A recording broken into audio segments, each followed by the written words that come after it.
માતાજી મિત્રો, આજે અમારા નિકોલમાં મારા મિત્રનું ગેરેજ છે. એની બાજુમાં આ ટ્રાન્સફોર્મરની અંદર 3 બિલાડીના બચ્ચા છે જે સાવ નાના છે. હવે એની માં આ ટ્રાન્સફોર્મરમાં ક્યાંક આવીને મરી ગઈ. તો લોકો એટલે અમારા મિત્રોએ બધા ભેગા થઈને ગેરેજવાળા 5-6 જણાએ ઓનલાઈન ઘણા બધા ટ્રસ્ટને ફોન કર્યો, એનિમલ ટ્રસ્ટ જે રાખતા હોય. તો દરેક વ્યક્તિ દરેક ટ્રસ્ટમાંથી એક જ જવાબ મળ્યો કે ભાઈ તમે અમને 5,000 આપો, 10,000 આપો તો અમે લેવા આવીએ, હજી ઇનામ ના આવીએ.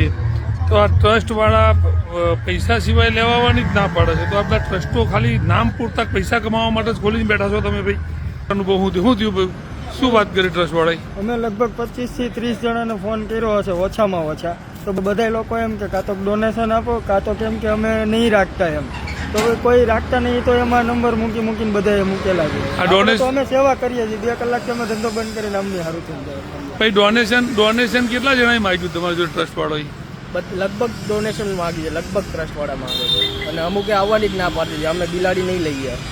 ખાલી પૈસા માટે ટ્રસ્ટ ખોલીને બેઠા છીએ. અને મને એવું લાગે છે કે એનિમલના નામે પૈસા ઉઘરાઈને પોતાનું ઘર બહાર ચલાવતા હોય એવી વ્યવસ્થા થઈ ગઈ. ભાઈ તમે ટ્રસ્ટને બદનામ ના કરશો. તમે સેવા કરી શકતા હોય તો ટ્રસ્ટ ચલાવો. આવા 3 નાના બચ્ચાઓ છે અને 3 બચ્ચાઓને છેલ્લે તમારે મોતના ઘાટ ઉતારવાની હાલત છે, કારણ કે બહુ નાના છે.